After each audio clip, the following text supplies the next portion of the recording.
Lundi 1er août 2022. Luttez avec toute l'énergie. C'est une joie pour nous de vous rencontrer sur votre chaîne. L'aventure dans la parole. Si les contenus qui vous sont proposés vous font du bien, nous vous invitons à marquer votre appréciation. En cliquant sur le pouce et en vous abonnant. En laissant des commentaires pour tous. Et en partageant au maximum avec vos parents, vos amis, vos collègues et tous vos contacts. Le texte à mémoriser de cette semaine que nous vous invitons à dire avec nous se trouve dans Colossiens chapitre 1, le verset 29. Et c'est bien pour cette cause que je me fatigue à lutter avec son énergie qui agit en moi avec puissance. Dans notre réflexion précédente, nous avons parlé de l'esprit de vérité. Si vous n'avez pas eu le temps de l'écouter, nous vous invitons à le faire. C'était la séquence de dimanche 31 juillet 2022. Aujourd'hui, notre séquence s'intitule « Combinaison divino-humaine ». Si je vous posais cette question, quelle est votre plus grande réalisation? Il y a de fortes chances que tout ce que vous ayez accompli ne se soit pas produit simplement un matin en sortant de votre chambre.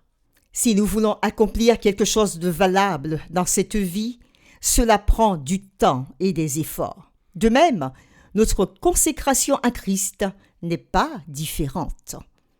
Nous lirons ensemble Colossiens chapitre 1er, les versets 28 à 29, et nous répondrons à la question suivante. Bien que Paul parle de Dieu agissant en lui, de quelle manière montre-t-il que l'effort humain est également impliqué? Paul dit ceci. C'est lui que nous annonçons, exhortant tout homme et instruisant tout homme en toute sagesse, afin de présenter à Dieu tout homme devenu parfait en Christ. C'est à quoi je travaille en combattant avec sa force qui agit puissamment en moi. Cette question, je la reprends. Bien que Paul parle de Dieu agissant en lui, de quelle manière montre-t-il que l'effort humain est également impliqué? Pour mieux saisir toute la portée de ce que dit Paul et pour y répondre, nous lirons aussi d'autres textes bibliques allant dans le même sens que l'idée de Paul et nous soulignerons quelques termes bien précis. Premièrement, dans Deutéronome chapitre 4, le verset 4, il nous est dit « Et vous, qui vous êtes attachés à l'Éternel, votre Dieu, vous êtes aujourd'hui tous vivants. » Nous soulignerons le mot « attaché ». Nous pouvons remarquer que Moïse qui parle ici dit au peuple qu'ils se sont attachés à l'Éternel. C'est une décision de la part du peuple, c'est un choix volontaire. Après plusieurs expériences malheureuses, donc plusieurs creusets, le peuple a pris la décision de servir Dieu. Et cela passait par un attachement, pas une simple parole de dire « je crois », mais une décision ferme qui impliquait un effort de sa part. Luc, chapitre 13, le verset 24. « Efforcez-vous d'entrer par la porte étroite, car je vous le dis, beaucoup chercheront à entrer et ne le pourront pas. » C'est Jésus qui parle ici. Nous soulignons ici « efforcez-vous ». Jésus répond à une question qui lui est posée. N'y aura-t-il que peu de personnes qui soient sauvées? Telle est la question qu'on pose à Jésus. Mais Jésus invite ici à faire un effort pour entrer dans le salut. Il ne parle pas du salut par les œuvres, mais il souligne clairement que dans le processus du salut, il y a une décision ferme que l'homme doit prendre. Tout effort implique de la volonté de la part de celui qui le fait, et cette volonté doit être ferme. Un autre texte, 1 Corinthiens chapitre 9, le verset 25. 1 Corinthiens chapitre 9, le verset 25. Tous ceux qui combattent s'imposent toute espèce d'abstinence, et ils le font pour obtenir une couronne corruptible. Mais nous, faisons-le pour une couronne incorruptible. Ce même texte, si nous le lisons dans la Bible en français courant, il est ainsi traduit. Tous les athlètes à l'entraînement s'imposent une discipline sévère. Ils le font pour gagner une couronne qui se fane vite. Mais nous le faisons pour gagner une couronne qui ne se fanera jamais. Oui, il n'y a aucun champion en athlétisme ou autre discipline qui ne s'entraîne pas. Il n'y a pas si longtemps, le champion du monde de décathlon disait « Je suis content d'avoir souffert pour remporter ma médaille ». Quelle que soit la discipline que l'on pratique, on doit s'entraîner. Et si on veut aller plus loin, une discipline drastique doit être imposée. Il en est de même dans la vie du chrétien.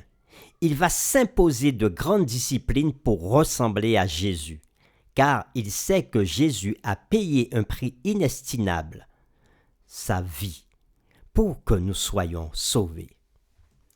Hébreux chapitre 12, le verset 4. Vous n'avez pas encore résisté jusqu'au sang en luttant contre le péché. Nous relisons ce texte à nouveau, mais dans la Bible en français courant, où il est ainsi traduit « Car dans votre combat contre le péché, vous n'avez pas encore dû lutter jusqu'à la mort. » Les termes employés ici sont forts. Lutter jusqu'au sang ou jusqu'à la mort. Paul veut dire que le croyant doit mettre toute son énergie pour se battre contre le péché. Donc cela invite le croyant à ne pas jouer avec le péché, mais à le considérer comme dangereux. Le péché conduit à la mort. Dans Colossiens 1, chapitre 29, nous avons un aperçu très intéressant de la façon dont Paul voit sa relation avec Dieu dans cette œuvre. Il dit qu'il lutte avec la puissance de Dieu. C'est ce texte que nous avons lu pour répondre à notre question que je rappelle. Notre question était, bien que Paul parle de Dieu agissant en lui, de quelle manière montre-t-il que l'effort humain est également impliqué? Si nous reprenons ce texte dans la version de la Bible Jérusalem, il est dit ainsi. Et c'est bien pour cette cause que je me fatigue à lutter avec toute son énergie qui agit en moi avec une puissance. Le mot grec traduit par fatiguer signifie se lasser, travailler jusqu'à l'épuisement. Ce mot était utilisé particulièrement par les athlètes à l'entraînement.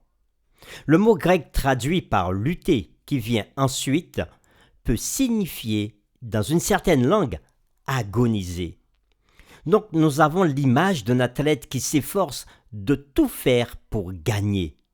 Mais ensuite, Paul ajoute une tournure à l'idée, parce que Paul s'efforce, non pas avec tout ce qu'il a, mais avec tout ce que Dieu lui donne, ce que Dieu a mis à notre disposition pour vivre et lutter. Il nous reste donc une conclusion simple sur le ministère de Paul.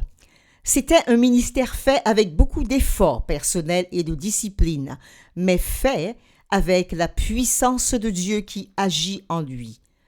Cette relation fonctionne exactement de la même manière lorsque nous recherchons le développement du caractère de Christ en nous. C'est par la puissance de l'Esprit agissant en nous, c'est par son conseil et par aussi l'obéissance à la parole que le caractère de Christ pourra être révélé en chacun de nous. Il est important de s'en souvenir, car nous vivons dans un monde dans lequel nous voulons de plus en plus de choses en faisant de moins en moins d'efforts. Cette idée s'est également glissée dans le christianisme. Certains pasteurs chrétiens promettent que si vous croyez simplement, le Saint-Esprit descendra sur vous avec une puissance surnaturelle, étonnante et accomplira de grands miracles. Mais cela peut être une demi-vérité dangereuse, car cette idée peut amener des gens à la conclusion que nous avons juste besoin d'attendre que la puissance de Dieu vienne tout en étant confortablement assis dans nos sièges. Pour terminer notre réflexion, nous vous laissons ces quelques questions personnelles. Quelle est votre propre expérience avec le genre d'effort dont parlait Paul? Quelles choses Dieu vous a-t-il fait connaître contre lesquelles vous luttez? Comment pouvez-vous apprendre à vous abandonner à la volonté de Dieu? nous vous invitons à prier avec nous.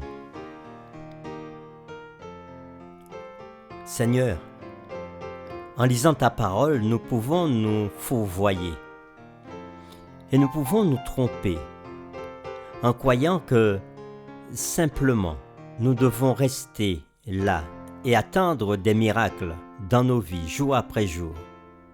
Même parfois, des voix de toutes parts nous conseillent de ne pas prendre de décisions fermes, attendant pour sortir de nos pétrins, pour sortir de nos dépendances, pour sortir de nos situations de creuset, des situations que nous avons parfois causées, ou encore des situations qui sont arrivées dans nos vies, des surprises, des choses qui nous ont placés dans un environnement peut-être défavorable.